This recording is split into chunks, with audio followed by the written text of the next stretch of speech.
बोलिए सियावर रामचंद्र भगवान की जय। उमापति महादेव की जय। पवन सुत हनुमान की जय। पुरुषोत्तम भगवान की जय। रंगनाथ भगवान की जय। श्री कामदगिरी भगवान की जय।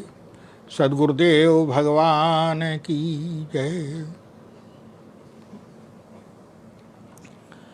श्री राम जय जय राम। श्री राम जय जय राम। श्री राम जय जय राम। श्री राम जय जय राम।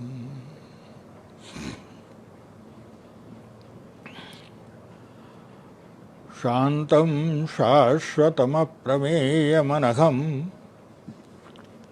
निर्वाणशान्तिप्रदं ब्रह्मा शम्भुफणीन्द्रसेव्यमनिशं वेदान्तवेद्यं विभुं रामाख्यं जगदीश्वरं सुरगुरुं मायामनुष्यं हरिं वन्देऽहं करुणाकरं रघुवरं भूपालचूडामणिं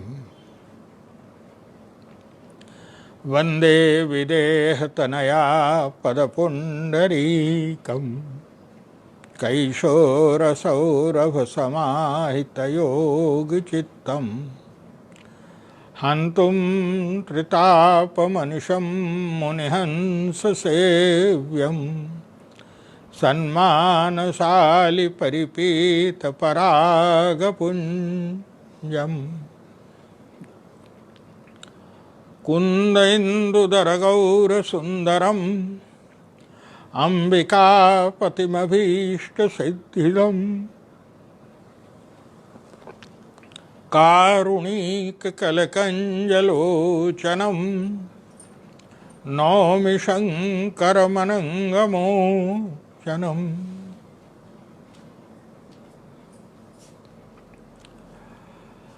यत्र यत्र रघुनाथकीर्तनं तत्र तत्र कृतमस्तकाञ्जलिं बाष्पवारि परिपूर्णलोचनम् मारुतिं नमत राक्षसान्तकम् यत्पादामृतभेषजेन सततं भक्ताधिनाशो भवेत् यत्पादाहितशीतचन्द्रततिभिस्तापत्रयं नश्यति साक्षात् ज्ञानदिवाकरोऽस्ति नियतां मोहान्धकारापः सोऽयं श्रीमद्रामकिङ्करगुरुः ज्ञानः प्रकाशं क्रियात्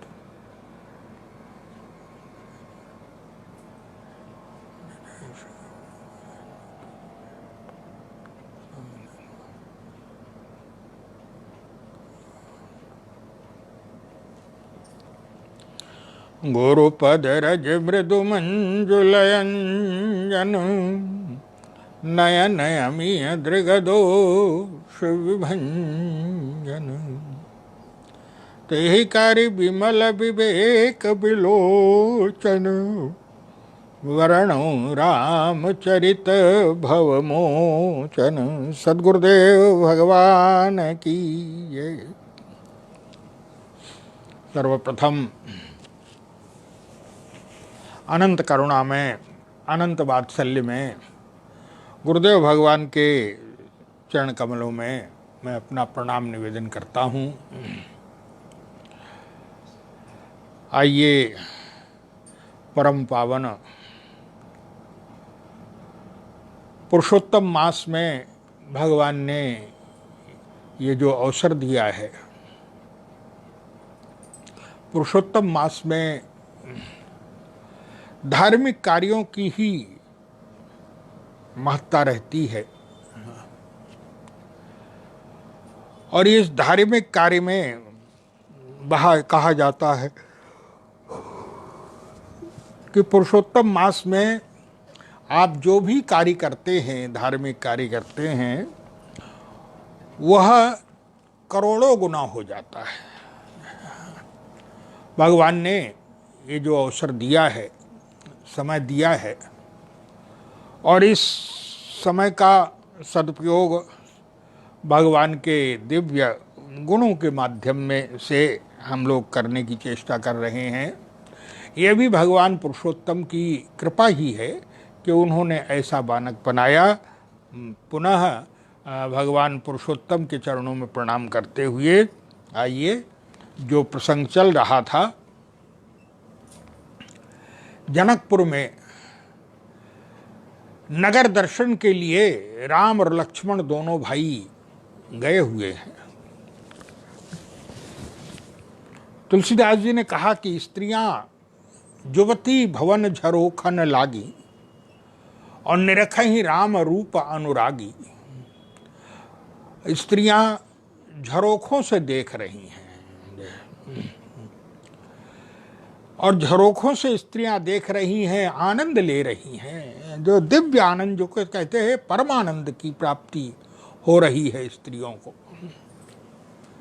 किंतु याद रखिए, उसमें और भी लोभ की वृत्ति होती गई, और ये लोभ जो है, ये वस्तुतः जो है, लोभ की वृत्ति को ही जो है वो धन्यता प्रदान होती है जहां ऐसा लोभ होता है।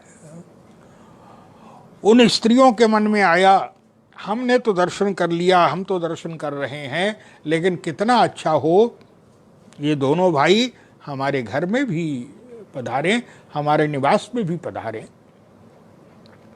और तब उन स्त्रियों ने अपने जो बच्चे थे, बालक थे, उन बालकों से कहा कि तुम लोग मित्रता करो जा करके। बालक गए, और बालक, याद रखिए, बालक जिसके लिए कहा गया है बालवत, बालक केवल अवस्था का ही नहीं होता है। बालक का अभिप्राय जो बालवत है, जो सरलता, बालक में सरलता होती है। बालक को आपने डांट दिया, फटकार दिया, पीट दिया, लेकिन आपस में लड़ाई झगड़ा करने के बाद भी बच्चा जो है वो थोड़ी देर बाद फिर एक हो जाते हैं। बोले हृदय जो है वो अत्यंत सरल होता है, हृदय में कोई ऐसी बात बालक नहीं रखता है, जिसको कहा गया है बालवत स्वभाव जो है। संतों का स्वभाव भी बालवत होता है, बच्चों एकदम सरलता जो है। तो ये बच्चे भगवान के पास जाते हैं और सब शिशु यही में सप्रेम बस परस मनोहर गात।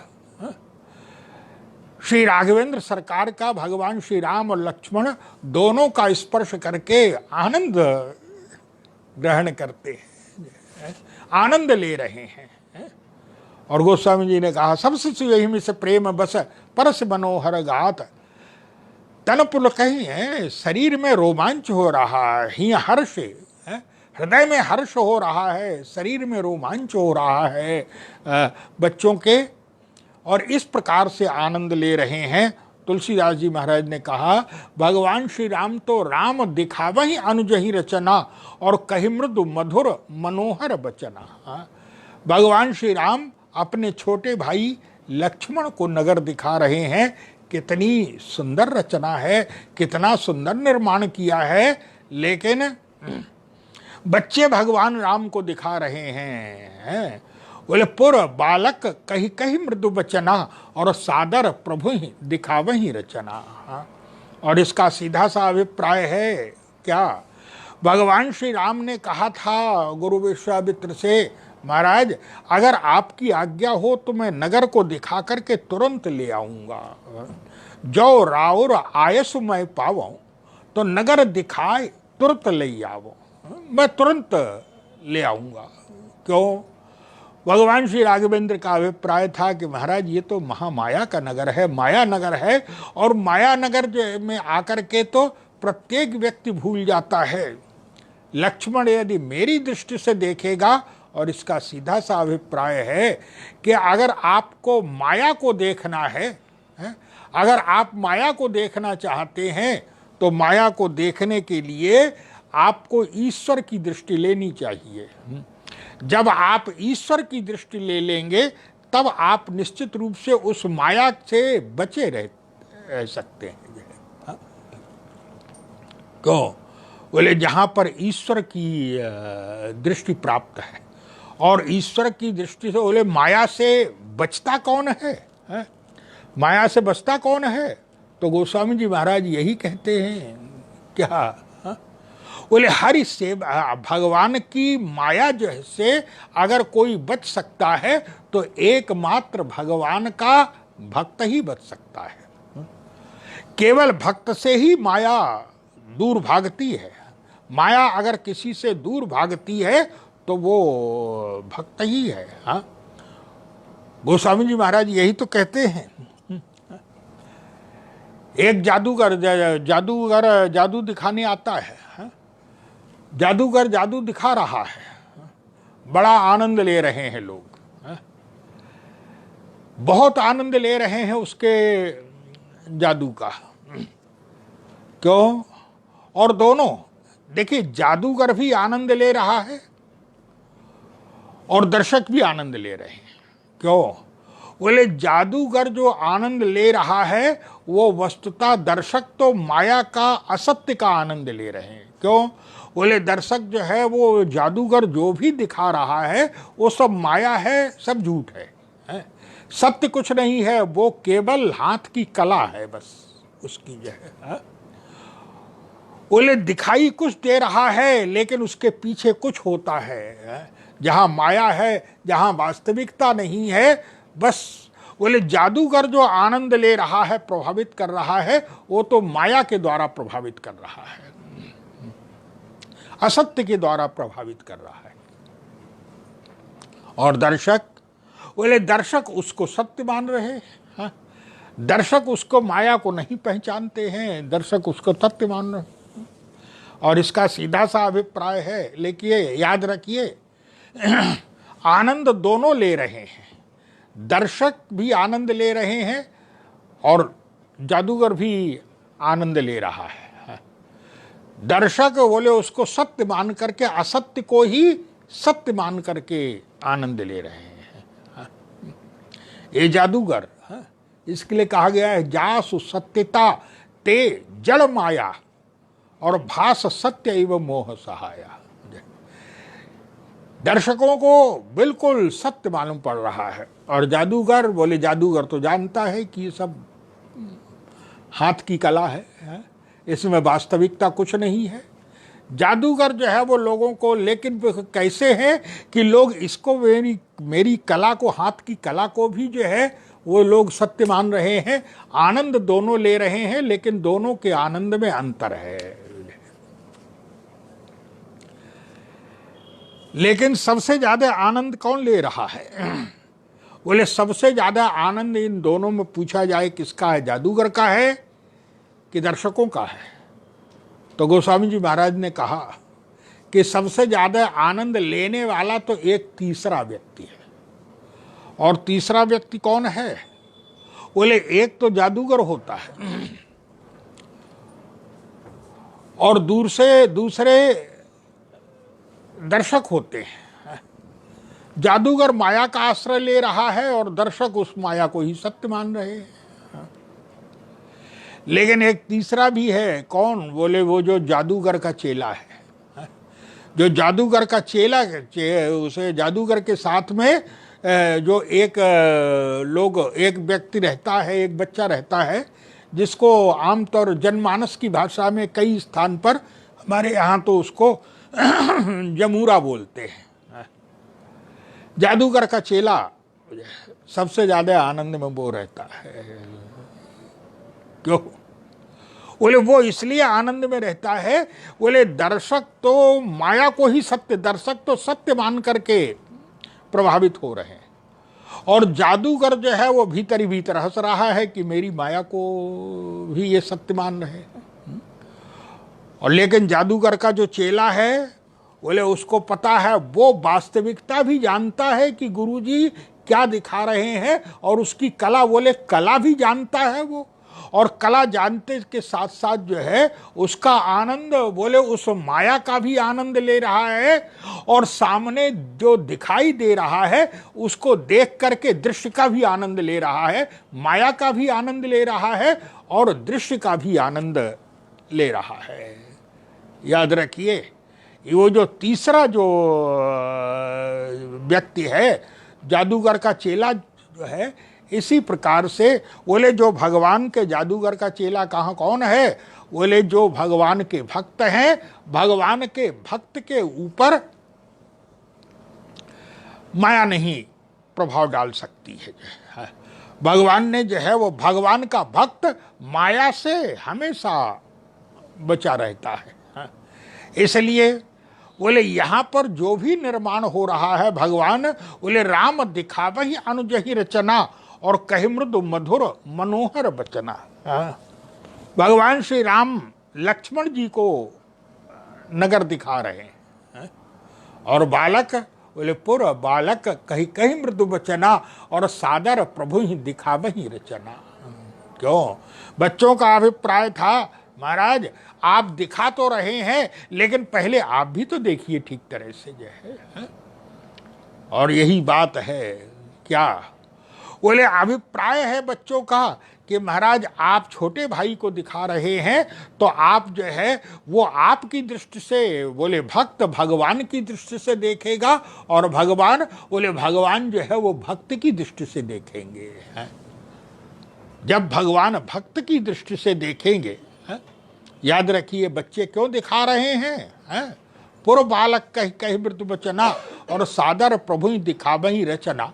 क्यों दिखा रहे हैं? बच्चों का अभिप्राय है महाराज आप जो है जीव की क्या समस्याएं हैं ये आप नहीं समझ सकते हैं। क्यों? बोले उन समस्याओं की आप कल्पना नहीं कर सकते हैं। आप तो, आपको कैसे पता चलेगा कि जीव की क्या समस्या है? ये जो माया लोक की समस्या है, आपको क्या पता चलेगा? इसलिए महाराज आप जब जीव की समस्या अगर आपको समझना है, जीव की समस्या को समाधान करना है, तो पहले आप जीव की समस्या को जीव की दृष्टि से देखिए। आप हमारी दृष्टि से देखिए ना इस चीज के लिए। और जब हमारी और सीधा सा अभिप्राय है, बोले भक्त भगवान की दृष्टि से देखता है और भगवान भक्त की दृष्टि से देखते हैं। क्यों? सीधा सा अभिप्राय है बच्चों का। गोस्वामी जी महाराज का तात्पर्य है कि मान लीजिए ईश्वर अगर अपनी दृष्टि से, क्योंकि ईश्वर की दृष्टि में कोई समस्या है ही नहीं, और ईश्वर अगर अपनी दृष्टि से अपने ढंग से अगर देखेगा तो भला जीव की कोई समस्या वो ईश्वर को दिखाई पड़ेगी क्या?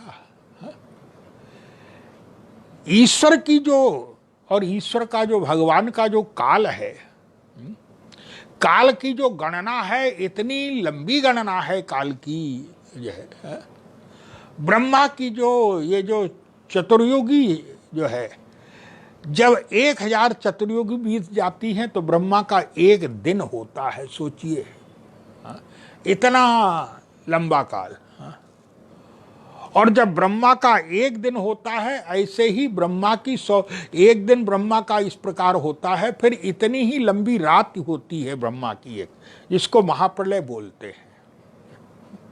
ब्रह्मा सोने जाते हैं और उसके पश्चात जो इतनी लंबी रात होती है, उसके बाद फिर ब्रह्मा उठते हैं, फिर ब्रह्मा नई सृष्टि बनाते हैं, और इस प्रकार ब्रह्मा की आयु 100 वर्ष की है।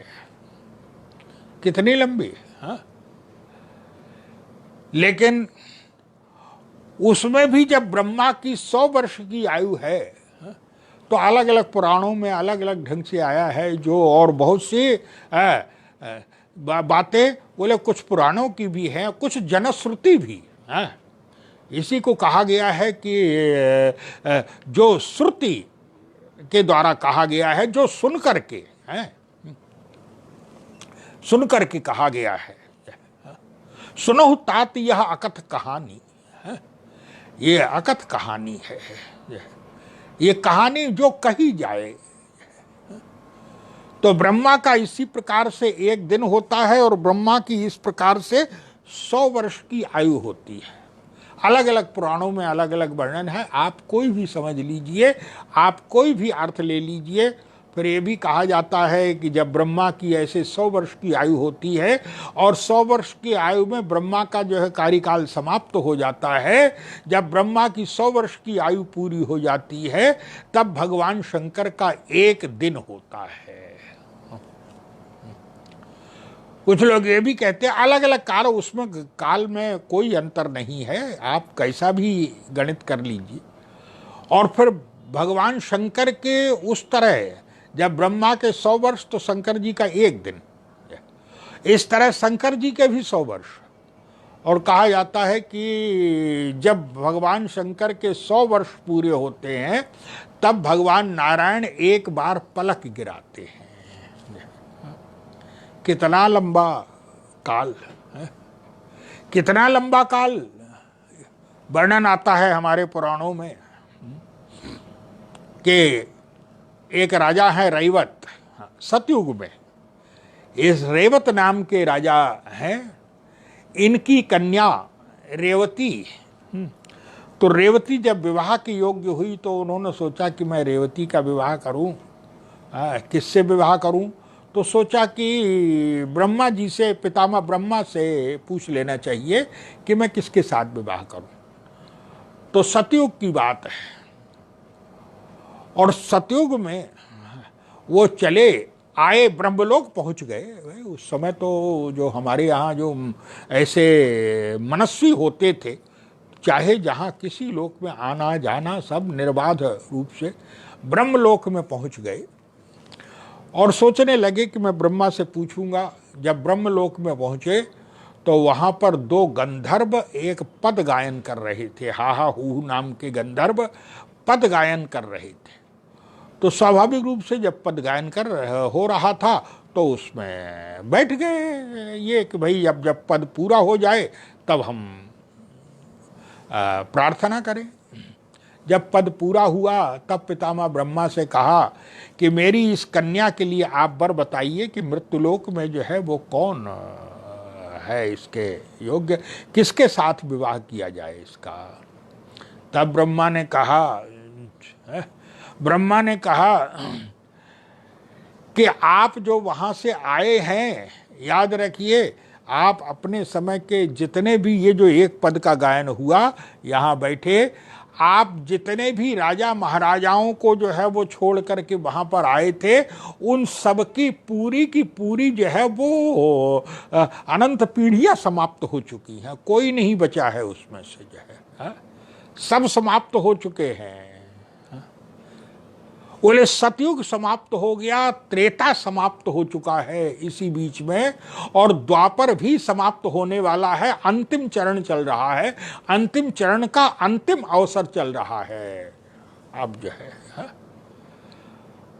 और तुम, बोले तुम भगवान श्याम सुंदर के बड़े भाई हैं, बड़े भ्राता श्री बलराम जी महाराज, तुम बलराम जी के साथ अपनी पुत्री का विवाह कर दो। और तब कहा जाता है कि बलराम जी के साथ जो है वो रेवती का विवाह, इसलिए भगवान बलराम का एक नाम रेवती रमण भी है। रेवती के साथ विवाह हुआ और कथाएं तो बड़ी अद्भुत हैं हमारे यहाँ पर। वो सतयुग की थी। सतयुग में जो है लोग अपने हाथ से एक, जैसे कलयुग में 3.5 हाथ के लोग होते हैं। कलयुग में 3.5 हाथ का व्यक्ति होता है, सतयुग में 21 हाथ के होते थे।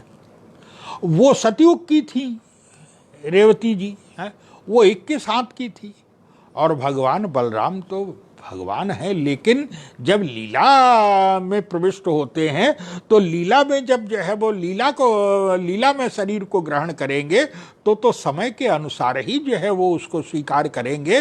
वो तो अनंत है, उनके लिए कुछ नहीं कहा जा सकता है। लेकिन जब लीला करेंगे तो लीला में तो फिर समय के अनुसार ही अपने को लेकर के चलते हैं। वो थी 21 हाथ की और ये थे द्वापर में ये 7 हाथ के थे, ये छोटे थे। और तब कहा जाता है, हमारे यहाँ जो कथा आती है कि भगवान बलराम जी महाराज ने अपने हल से जो है वो उनको दबाया और उनकी जो लंबाई थी उसको छोटा कर दिया। हाँ? तो अब सोचिए कि ब्रह्मा के एक दिन जो है केवल एक पद में इतना लंबा समय निकल गया कि इतनी पीढ़ियां समाप्त हो गई हैं। ईश्वर का काल बड़ा लंबा है। बच्चों का अभिप्राय है, महाराज अगर आप अपनी दृष्टि से, अपनी आंख से अगर आप जीव की समस्या देखेंगे तो आप कभी भी जो है वो नहीं देख सकते हैं। क्यों? बोले जब तक जो है वो आप समस्या को देखेंगे तब तक तो जो है वो जीव के हजारों पीढ़ियां समाप्त हो जाएंगी, केवल देखने मात्र से ही है। उस पर विचार करना तो अलग बात है। इसलिए बच्चों का अभिप्राय है, महाराज अगर जीव आपकी दृष्टि से, आप जीव को बचाने के लिए अपनी दृष्टि से दिखाना चाहते हैं तो आप भी तो जीव की दृष्टि ले लीजिए। और इसमें अच्छा है, बोले दृष्टि जो है वो बदल लें, आप हमारी दृष्टि ले लें, हम आपकी दृष्टि ले लेंगे। क्यों? और यही अंतर है। क्या? बोले जीव संसार में दुख पाता है, और दुख क्यों पाता है? बोले जीव जो है वो अपनी दृष्टि से देखता है। संसार की जो घटनाएं इत्यादि जो भी होता है संसार में, उनको अपनी दृष्टि से देखता है जीव। और जीव की जो दृष्टि है वो तो दोषमयी है। संसार तो दुख स्वरूप है। इसलिए इस संसार के लिए एक संत कहा करते थे कि संसार क्या है? बोले संसार तो दुखालय है। और दुखालय का सीधा सा अभिप्राय है, दुखालय का सीधा सा अभिप्राय है कि भाई जहां पर जो चीज मिलती हो, जैसे अगर आपको औषधि लेना हो तो आप औषधालय जाएंगे, आपको न्याय लेना हो, न्याय पाना चाहते हैं तो आप न्यायालय जाएंगे, आपको अगर विद्या लेनी होगी, विद्या प्राप्त करनी होगी तो आप विद्यालय जाएंगे। इसी प्रकार से याद रखिए, जब व्यक्ति को दुख जो है वो देना होता है तो भगवान इस संसार में मृत्यु लोक में भेज देते हैं। क्यों? बोले दुखालय में खूब लो बेटा जाकर के, दुख जो है दुख ही दुख भरा हुआ है। बोले यहाँ पर इस दुखालय में आकर के जो सुख पाना चाहता है वो वस्तुतः जो है वो उसकी मूर्खता है। यहाँ दुखालय में जो है वो सुख कहाँ से मिलेगा? लेकिन बोले सुख मिलता है। हाँ। और सुख बोले दुखालय में भी आप सुख को प्राप्त कर सकते हैं। कैसे प्राप्त कर सकते हैं? बोले दृष्टि बदल लीजिए। जब तक आप जीव जो है वो अपनी दृष्टि से देखेगा संसार की घटनाओं को, बोले तब तक जो है वो दुख ही दुख लेगा। लेकिन बस केवल जो है वो दृष्टि बदल लीजिए। हाँ। केवल दृष्टि जो है बदल लीजिए, और जहां आपकी दृष्टि बदली, याद रखिए फिर बोले दुख के स्थान पर सुख ही सुख, आनंद ही आनंद, परमानंद क्यों प्राप्त हो जाता है। और वो प्राप्त तब होगा जब आप परब्रह्म परमात्मा जो जिसके जीवन में जो है जो आनंद सिंधु सुख राशि, जो आनंद का समुद्र है, जब आप उसकी दृष्टि ले लेंगे तब याद रखिए तब आपके जीवन में बोले दुखालय में भी सुख ही सुख है। और वो मिलता कहाँ है? याद रखिए ये जो सुख है इस दुखालय में, बोले मिलता कहाँ है? उसके लिए आपको कुछ करना पड़ेगा। और करना क्या पड़ेगा? बोले जीव की जो दृष्टि है, बोले आपको संत का संग करना पड़ेगा।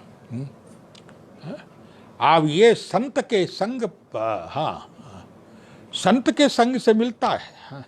इसीलिए रामचरितमानस में उत्तरकांड में गोस्वामी जी महाराज कहते हैं कि पूछा गया, प्रश्न किया गया। कागभूषुंडी जी महाराज से गरुड़ जी ने प्रश्न, कागभूषुंडी जी ने जब सारी कथा सुना दी तो सुनाने के बाद कहा कि मैंने तुम्हें पूरा रामचरितमानस सुना दिया, और कुछ सुनना चाहते हो क्या? तो उस समय गरुड़ जी ने यही कहा कि महाराज आपके यहाँ आते ही मेरे जीवन के सारे शोक मोह है, बोले प्रभु तव आश्रम आए मोर मोह भ्रम भाग। हाँ, मेरा मोह भ्रम इत्यादि जो कुछ भी थे बोले सब भाग गए, कुछ नहीं बचा है।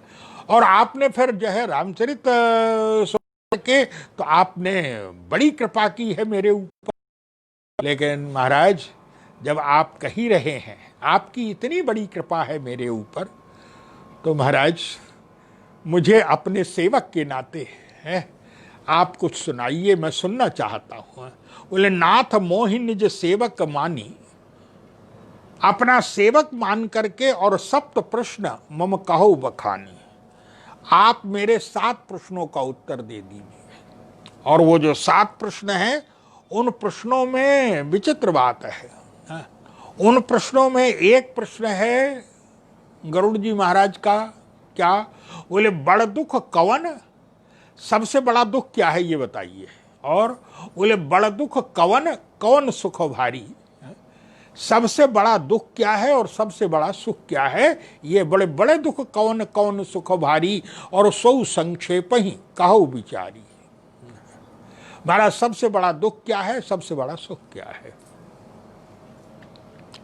उस समय उत्तर देते हुए कागभूषुंडी जी महाराज ने यही कहा, गरुड़ बोले नहीं दरिद्र सम दुख जग माही, दरिद्रता के समान कोई दुख नहीं है संसार में। जो है जिसके जीवन में दरिद्रता है बोले वो सुख जो है दुख क्या होता है ये तो दरिद्र ही समझ सकता है, जीवन का दुख क्या होता है। नहीं जग माही,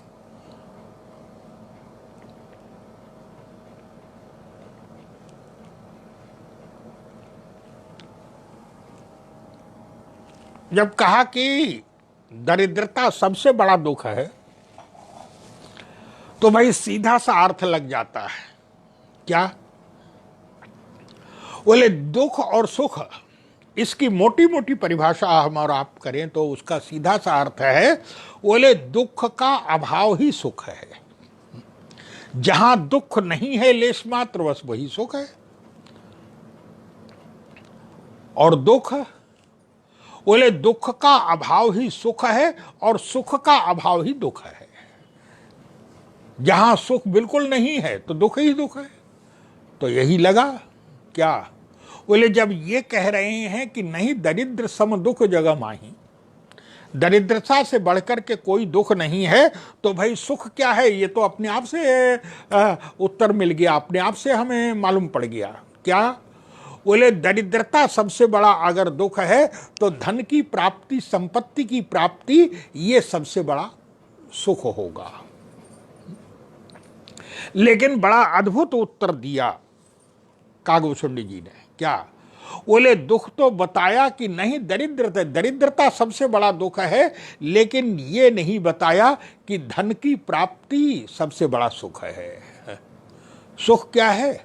बोले नहीं दरिद्र सम दुख जग माही, और संत मिलन सम सुख जग नाही। हाँ, दरिद्रता से बढ़कर के कोई दुख नहीं है और संत के मिलन से बढ़कर के कोई सुख नहीं है। तो भाई ये तो अटपटी बात लग रही है, हाँ? लेकिन है क्यों? सीधा सा अभिप्राय है। बोले जीवन में आपके धन मिल जाए तो आपको सुख मिल जाए ये कोई जरूरी नहीं है। आप तो उल्टा दिखाई देता है, हाँ? संसार में ऐसा दिखाई देता है कि लोगों के बोले तिजोरी में धन बढ़ता जाता है, हाँ, दिखाई देता है कई बार कि तिजोरी में धन बढ़ता जाता है, लेकिन बोले सुख से दूर हो जाते हैं। क्यों? बोले तिजोरी में धन भी बढ़ रहा है और दूसरे जो है वो भोजन की जगह, रोटी की जगह गोली भी बढ़ती चली जा रही है। एक रोटी की जगह 4 गोली और सही। बोले धन बढ़ रहा है लेकिन सुख हो रहा है कि नहीं, ये नहीं कहा जा सकता है जीवन। बोले नहीं, दरिद्र सम दुख जग माही, और संत मिलन सुख क्यों है? तो सीधा सा अभिप्राय है क्या? बोले संत के जीवन में आते ही बोले धन प्राप्त हो जाए, धन के द्वारा सुख मिल जाए, ये कोई आवश्यक नहीं है। लेकिन संत का मिलन, संत की प्राप्ति, इसीलिए कहा गया है, हमारे यहाँ कहा जाता है, हमारे गुरुदेव भगवान सुनाया करते थे कि वृंदावन में एक व्यक्ति था, वो अत्यंत दरिद्र था, परिवार का भी भरण पोषण नहीं कर पा रहा था। उसके मन में ग्लानि हुई।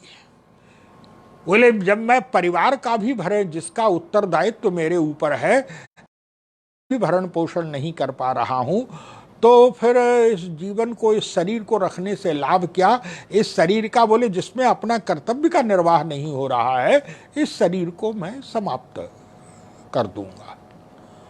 तो उसने सोचा शरीर को समाप्त करने के लिए यमुना जी के किनारे गया, और जब यमुना जी में कूदने लगा आत्महत्या करने के लिए, तो वहां यमुना के किनारे ही एक संत बैठे हुए थे कुटिया में, झोपड़ी में। उन्होंने उसे देख करके कहा कि अरे भले मानुस है, इस शरीर को नष्ट करने से तुझे जो है, एक तो तुझे नष्ट नहीं करना चाहिए शरीर। क्यों? बोले शरीर पे वस्तुतः तुम्हारा अधिकार नहीं है। क्यों? बोले जिस पर तुम्हारा अधिकार है, जो तुम्हारे अधिकार में वस्तु है, तुम उसी के ऊपर चाहे जैसा व्यवहार कर सकते हो, लेकिन बोले इस पर तुम्हारा अधिकार नहीं है, शरीर पर। क्यों? बोले ये शरीर, बोले तुम्हारी मेहनत का परिणाम नहीं है, यह शरीर ये तो पूर्व जन्मों के द्वारा प्राप्त हुआ है ये शरीर। और अगर सांसारिक दृष्टि से देखें, अगर लौकिक दृष्टि से देखें, तो ये शरीर माता पिता की देन है, माता पिता ने ये शरीर दिया है?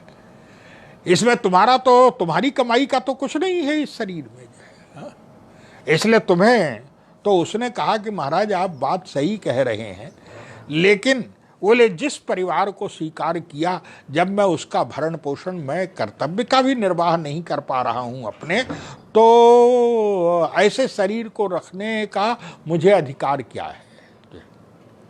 संत ने कहा कि तुम्हारी बात सही है, तुम्हारा दुख सही है, लेकिन ऐसे नष्ट तो महाराज क्या करूं? संत ने कहा कि यहां से यमुना के किनारे, यमुना के किनारे ही मेरे भाई रहते हैं। तो दोनों संत थे, दोनों भाई परम संत थे। है कि वो जो है श्री चैतन्य महाप्रभु जी महाराज के शिष्य परंपरा में थे दोनों भाई।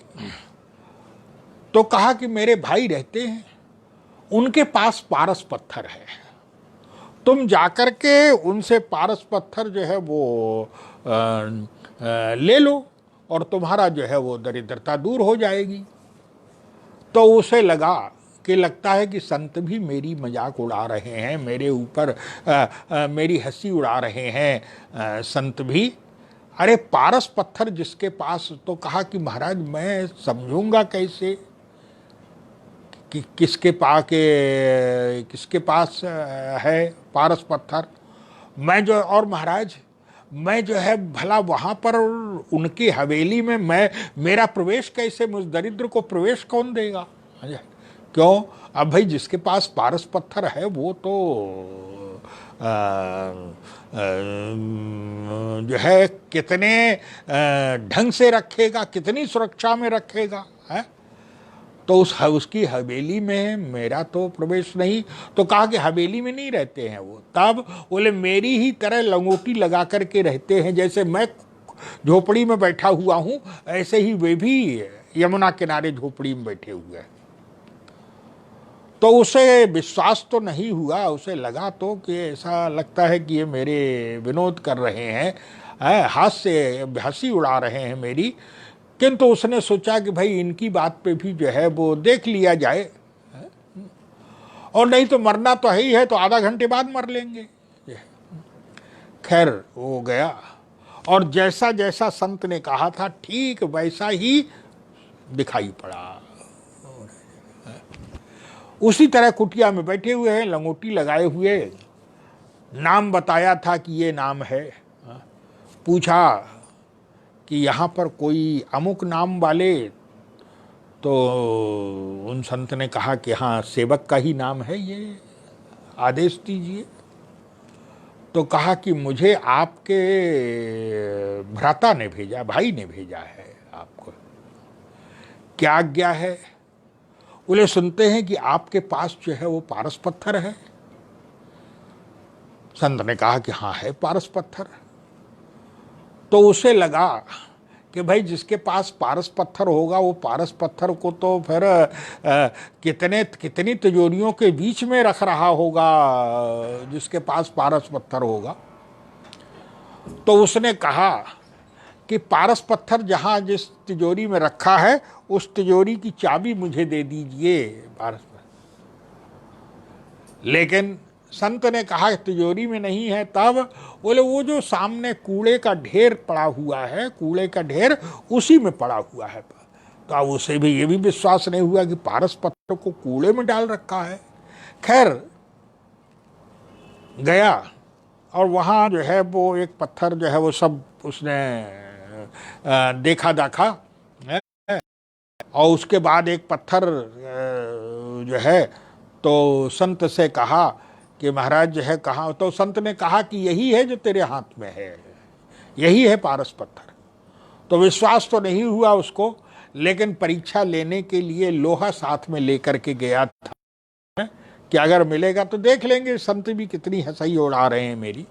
लेकिन जैसे ही स्पर्श कराया आश्चर्यचकित, एकदम से लोहा स्वर्ण के रूप में परिवर्तित, आश्चर्यचकित। संत को प्रणाम किया, गदगद हो गया।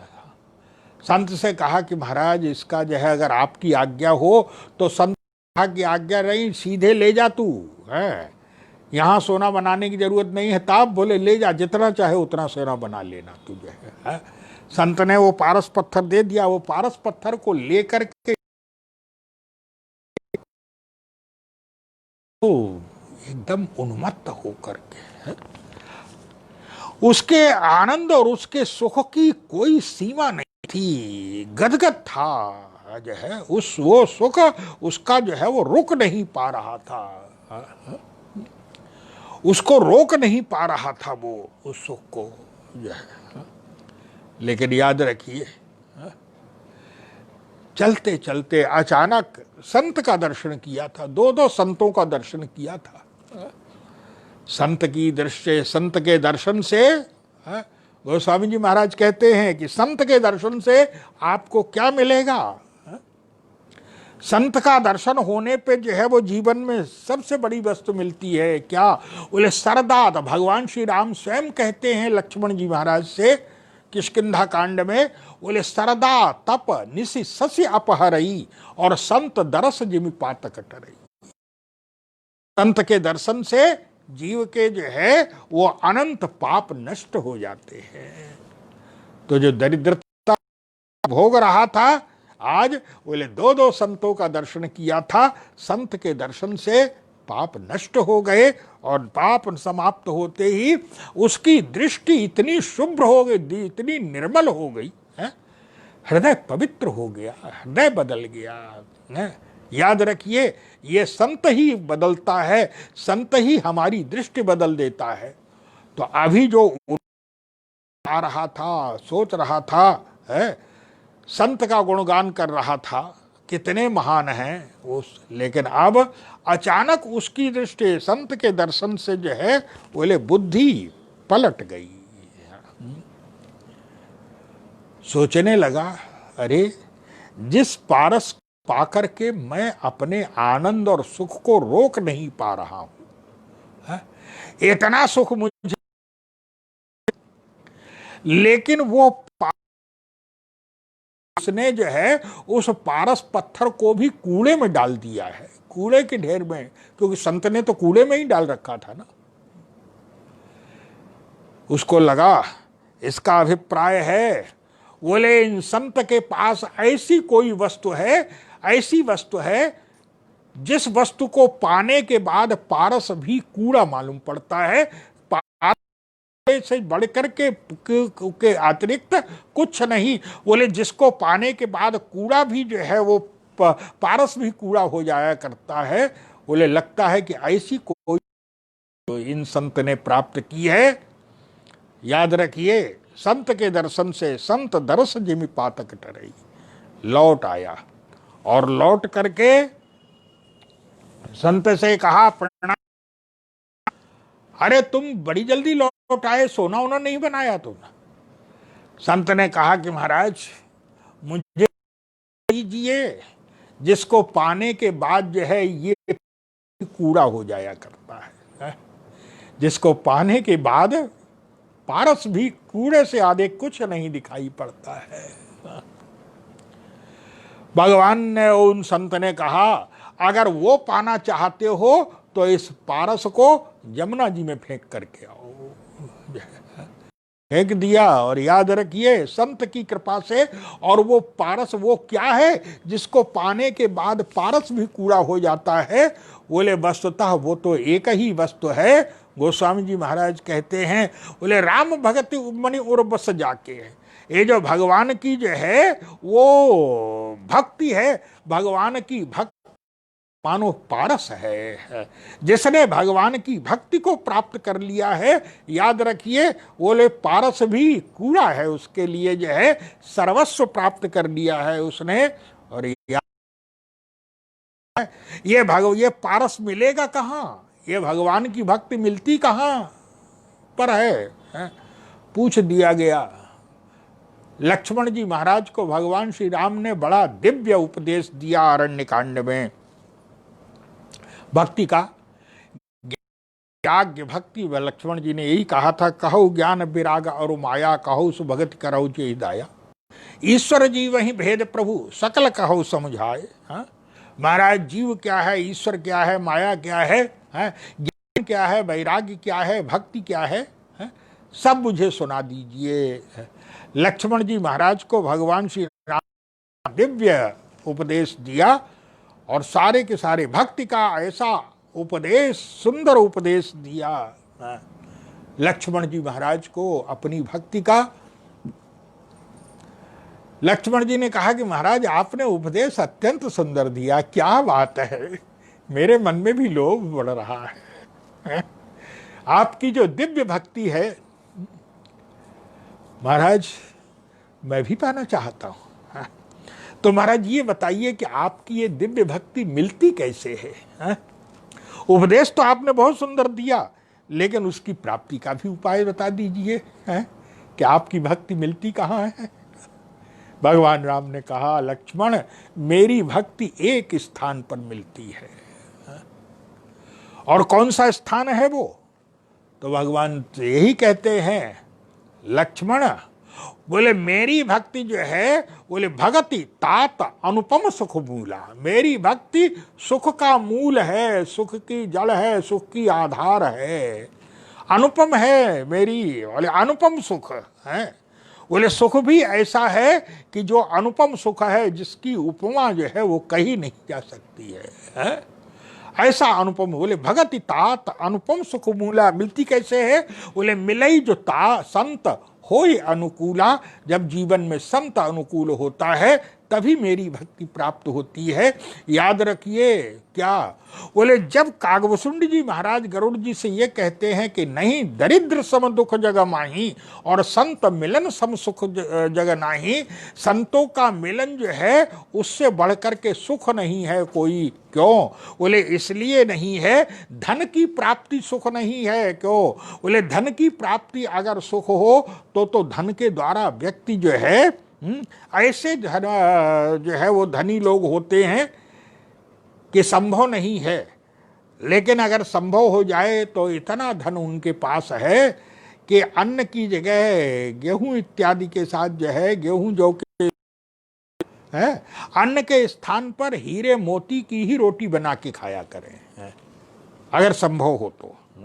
बोले धन तो इतना है लेकिन बोले रूखी रोटी नहीं पच पा रही है। तो इसका अभिप्राय कि सुख थोड़ी है उनके जीवन में जो है। बोले सुख कागभूषुंडी जी जो कहते हैं क्या बोले, नहीं दरिद्र सम दुख जग माही, लेकिन संत मिलन सम सुख जग नाही है। संत के मिलन से बढ़कर के कोई सुख नहीं है। क्यों बोले, संत जो है उस परब्रह्म परमात्मा से हमारा परिचय कराता है। किससे बोले, जो आनंद सिंधु सुख राशि और सीकरते त्रैलोक्य सुपासी है। बोले संत आनंद के समुद्र जो है परब्रह्म परमात्मा से हमारा परिचय कराता है, आनंद समुद्र से हमारा परिचय करा देता है। इसलिए कागभूषुंडी जी महाराज कहते हैं बोले संत मिलन सम सुख जग नाही, संत के मिलन से बढ़कर के जो है कोई सुख नहीं हो सकता है। याद रखिए बोले संत की दृष्टि जो है वो तो भगवंत को प्राप्त कराती है। संत सीधे जो है भगवंत से हमारा तार जोड़ता है। और ये बालक क्या है बोले, बालक बोले संत के लिए कहा गया है। बोले संत सरल चित्त, हाँ संत अत्यंत सरल चित्त होते हैं। जीवन में सरलता ही सरलता होती है संतों के जीवन में। और ये बालक बोले, बालक संतों के स्वभाव के लिए कहा गया है बालवत स्वभाव है, बच्चों की तरह स्वभाव होना चाहिए जो है न चतुराई है। संसार में तो जितनी जो है वो आयु बढ़ती जाती है केवल कपट दुराव यही तो बढ़ता जाता है। लेकिन बोले संत तो अत्यंत सरल है, नौम सरल सब सन छलहीन, संत सरल चित जगत हित जान स्वभाव स्नेह है। इसलिए संत तो बिल्कुल बालवत। और ये बालक बोले, बालक जो है वो लगे संग लोचन मनसो, बालक बोले बालक वृंद देखे अति शोभा, बोले लगे संग लोचन मन लोभा है। बालक जो है भगवान राम के सौंदर्य को देख करके साथ में लग जाते हैं। और प्रत्येक बालक जब घर के पास आता है तो भगवान से कहता है क्या घर में नहीं पधारेंगे, क्या आपकी प्रतीक्षा हो रही होगी, हमारा घर धन्य हो जाएगा, ये निवास पवित्र हो जाएगा। और याद रखिए भगवान में वो शक्ति नहीं है कि उन संतों के, भगवान में वो शक्ति नहीं है कि भगवान बोले बालकों की भावना का ये भाव रूपी वत्स है। जहां भावना होती है, जहां भाव होता है, भगवान भाव के बस में होते हैं जो है बोले भाव बस्य भगवान, भगवान भाव के बस में होते हैं। जहां भाव है, याद रखिए भगवान में शक्ति नहीं है कि अगर उसको भूल सके, ये कह सके कि नहीं है। आए थे गुरु विश्वामित्र से कह करके आए थे क्या बोले, नगर दिखाए तुरंत ले आओ, मैं नगर दिखा करके तुरंत ले आऊंगा अगर आपकी आज्ञा हो जाए। जो राउर आए सुमय पावो, नगर दिखाए तुरंत मैं तुरंत ले आऊंगा। लेकिन विश्वामित्र जानते थे क्या, विश्वामित्र जी ने सीधे शब्द यही कहा भगवान राम से, क्या बोले तुम कह तो रहे हो लेकिन याद रखो क्या बोले, धर्म सुन मुनि सुकहा बचन सप्रीति, अरे कसन राम तुम राखो नीति है। राम ये तुम्हारा स्वभाव है, ये शब्द तुम ही कह सकते हो। और याद रखो क्या, बोले धर्म सेतु पालक तुम ताता, तुम तो धर्म सेतु के रक्षक हो।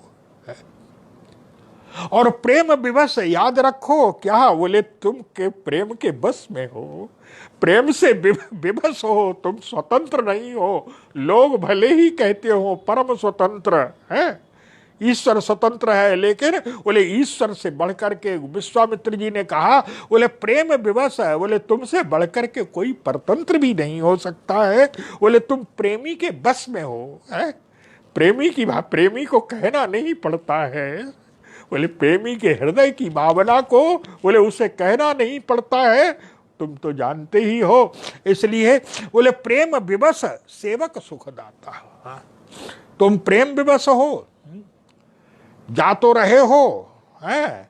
मैं नगर दिखाए तुरंत ले आवो, लेकिन तुम तुरंत तो तब ला सकते हो ना जब किसी प्रेमी के चक्कर में पड़ गए, है? जब प्रेमी के चक्कर में पड़ गए तो जब वो आने देगा तब ना आओगे तुम, है? ये मुझे तुम्हारा स्वभाव मालूम है। बोले धर्म से तु पालक तुम ताता, और प्रेम विवश सेवक सुखदाता। बोले जाए देखे आवहु नगर। ये गुरु विश्वामित्र जानते हैं, श्री राम बोले ईश्वर की जो है, बोले गुरु जानता है क्या, बोले गुरु शिष्य को भी जानता है और गुरु ईश्वर को भी जानता है।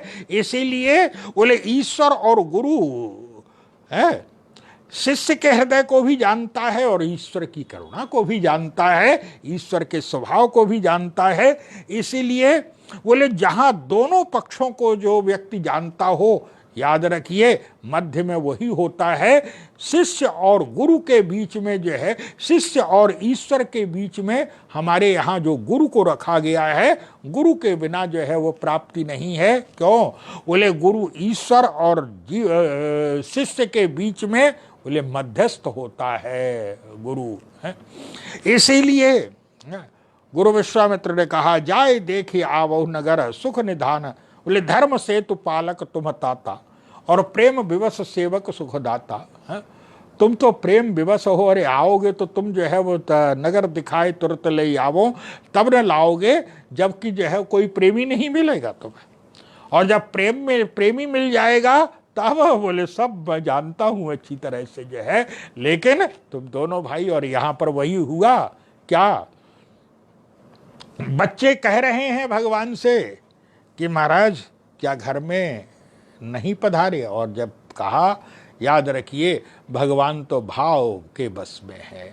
जहां भाव है वस्तुतः भाव को तोड़ा, भगवान कल्पना नहीं कर सकते हैं कि निरुत्तर किया जाए, कि अस्वीकार कर दिया जाए भाव को, ऐसा वर्णन आता है। हाँ, हमारे यहाँ आप कोई भी भाव अगर आपने भगवान में लगा लिया तो याद रखिए भगवान आपके भाव की रक्षा करते हैं। वर्णन आता है, ऐसा सुना जाता है, जो हमारे यहाँ भावुक भक्त हैं, जिस भाव से भक्ति करते हैं, बड़े अद्भुत अद्भुत प्रसंग सुने जाते हैं। हमारे यहाँ भक्त गाथा में कहा जाता है कि एक भक्त थे, उन भक्त का जो है वो मंदिर में जाते थे, लेकिन कभी प्रणाम नहीं करते थे ठाकुर जी को। हाँ, जाते थे मंदिर में, प्रणाम नहीं करते थे। लोगों ने कहा कि भाई ये क्या बात है, ये तो बड़ी अशिष्टता है कि आप मंदिर में जाते हैं और भगवान को प्रणाम नहीं करते। तो उन्होंने कहा कि भाई मेरा भाव, उनका जो भाव था, याद रखिए, हैं, भगवान तो भाव के बस में है, और भगवान को जो है वो सचमुच भगवान में कोई न कोई भाव बना के रखिए। जो है जब भाव के नाते से आप मानेंगे तो देखिए उसका रस ही है ना, स्वयं अनुभव करेंगे, लेकिन कोई न कोई भाव। लोगों ने उनसे कहा तो उन्होंने कहा, अब उनका जो भाव था वो ये भाव था कि वो अपने को गुरु वशिष्ठ मानते थे, है? और श्री राम को चेला मानते थे, है? शिष्य मानते थे। तो उन्होंने कहा कि भाई मेरा भाव ऐसा है, नहीं नहीं नहीं नहीं, आपको गलत वो है और आपको प्रणाम करना चाहिए जाकर के, ये कोई शोभा, हाँ, कई बार लोग जो है वो जरूरत से ज़्यादा ही मर्यादा अनुशासन है, याद रखिए भाव गौण हो जाता है उनके लिए। लेकिन मर्यादा अनुशासन तो ठीक है, वो तो होना चाहिए, लेकिन बोले जहाँ भाव है सामने वाले के हृदय की जो भावना है, लोगों ने कहा कि नहीं नहीं नहीं नहीं आपको जो है वो प्रणाम करना पड़ेगा। आज वो मना करते रहे कि भाई मेरी भावना, मेरा जो नाता है? अब कोई भी जो है वो गुरु कैसे जो है शिष्य को प्रणाम कर, क्या किसी शिष्य को अच्छा लगेगा क्या जो है? लेकिन जब कहा कि लोगों ने कहा कि नहीं आपको प्रणाम करना चाहिए, लोग लेकर के गए, उनका मन तो नहीं था है, क्योंकि उनका जो भाव था, तो कहा जाता है लोगों के जबरदस्ती करने पर उन संत ने प्रणाम करने की चेष्टा की, कर नहीं पाए। केवल प्रणाम के लिए ऐसे हाथ ऊपर उठा, केवल हाथ उठे, हाथ मिल भी नहीं पाए परस्पर, लेकिन कहा जाता है कि जैसे ही हाथ ऊपर उठे बस तुरंत जो है वो भगवान श्री राम की जो मूर्ति थी, भगवान श्री राम का जो श्री विग्रह था, वो एकदम कांपने लगा जो है, और कांपते हुए जो है वो मस्तक गिर गया, मस्तक से जो है वो मुकुट गिर गया। और वर्णन ये आता है, कहा ये जाता है कि वो शरीर कांपने लगा, श्री विग्रह कांपने लगा, मुकुट गिरा, और मुकुट गिर करके सीधे संत के चरणों में रुका, संत के चरणों में गिरा आकर के। भगवान ने सचमुच भाव की रक्षा की है। बोले भाव वश्य भगवान है। बोले निज निज रुचि सब ले ही बुलाई, और सहित स्नेह जाहे दो भाई है। दोनों भाई बड़े प्रेम से जाते हैं। सब बच्चे अपने अपने जो है वो याद रखिए, भगवान तो बालकों के बस में है, भगवान है। भगवान श्याम सुंदर भी ग्वाल वालों के साथ जो क्रीड़ा करते हैं, ग्वाल वालों के साथ क्या अद्भुत क्रीड़ाएं करते हैं। और यहाँ पर भी तुलसीदास जी महाराज ने कहा कि जिस समय बहुत अधिक विलंब हो गया, तब गोस्वामी जी महाराज कहते हैं, बोले बालकों के उससे चले तो गए हैं, निज निज रुचि सब ले ही बुलाई, और सहित स्नेह जाहि दो भाई। लेकिन गोस्वामी जी ने कहा कि अचानक जब सब बालकों के यहाँ हो लिए, तब अचानक भगवान को याद आया कि अरे मैं तो गुरु जी से कह के आया हूँ कि नगर दिखाए तुरंत ले आवो, मैं तुरंत ले आऊंगा इसको। और जब सोचने, तब गोस्वामी जी महाराज ने कहा क्या? बोले जान विलंब त्रास मन माही। मैं वचन दे करके आया था गुरु जी को, लेकिन मैंने विलंब कर दिया। बोले विलंब हो गया, इस विलंब से, देरी के कारण, विलंब के कारण भगवान के हृदय में एकदम घबराहट होने लगी। बोले जान विलंब त्रास मन माही, घबराहट होने लगी। क्यों? बोले गुरु जी को वचन दे करके आया। क्या? बोले अभी तक प्रेमी थे, प्रेम बस में थे, और अब जब गुरु जी का ध्यान आया तब बोले जाने विलंब त्रास मन माही। तुलसीदास जी ने कहा, बोले कौतुक को देख चले गुरु पाही है। सब देख करके अचानक जब गुरु जी का ध्यान आया तो एकदम तेजी से दौड़ रहे हैं। क्या? बोले कौतुक को देख चले गुरु पाही, अरे जाने विलंब त्रास डर मन माही। क्यों? पूछ दिया, इतने डरे हुए क्यों हैं? तो गोस्वामी जी महाराज ने कहा, देख लो क्या? बोले जाज ये वो भगवान है कि जिसके डर से डर भी डरा करता है। बोले जास त्रास डर कह डर होई, अरे भजन दिख प्रभाव दिखावत सुई है। जिसके डर से डर भी जो है वो डरा करता है हमेशा। लेकिन बोले ये क्या अनुशासन है, क्या मर्यादा है। गोस्वामी जी महाराज ने कहा क्या? बोले गए गुरु जी के पास तो अत्यंत संकुचित भाव से। बोले सभय सप्रेम है, मन में भय है और संकोच भी है। और तुलसीदास जी ने कहा क्या? बोले गुरु पद पंकज नाय से, संकोच के कारण जो है, बोले सभय सप्रेम, दो भाई संकोच से दोनों भाई गुरु जी के चरणों में प्रणाम किया और प्रणाम करके बोले गुरु पद पंकज नाय सिर बैठे आए सुपाए। गुरुदेव के चरणों में प्रणाम करके बैठे हैं। गुरुदेव जो है वो बड़ी कृपा की दृष्टि से जो है राम लक्ष्मण दोनों भाइयों को देख रहे हैं। और गुरु को आनंद क्या आ रहा है, क्या बोले दोनों भाइयों के हृदय में जो भाव है, जो नगर दर्शन गुरु जी को लग रहा है, क्या बोले गुरु का तात्पर्य है आज मैं पूर्ण गुरु बन गया। क्यों बोले गुरु वो है जो शिष्य को भगवान का दर्शन कराता है। और गुरु जी को लग रहा है क्या बोले आज इतने नगरवासियों को जो है वो मैंने दर्शन कराया। बोले ये गुरु जी की, ये गुरु विश्वामित्र की कृपा है। गुरु जी को लग रहा है कि सचमुच मैं परम गुरु का जो है वो गुरुत्व प्रदान किया। बोले ईश्वर ने मुझे प्रदान किया है आज, इसलिए गुरु विश्वामित्र भी परम आनंद ले रहे हैं। दोनों भाई परम आनंद ले रहे हैं। गुरुपद पंकज नाय सिर बैठे आए सुपाए। गुरुदेव के चरणों में दोनों भाई बैठे हुए हैं। आगे क्या लीला है इसकी चर्चा जो है वो पुनः कल। आज इतना ही। बोलिए सियावर रामचंद्र भगवान की जय। उमापति महादेव की जय। पवन सुत हनुमान की जय।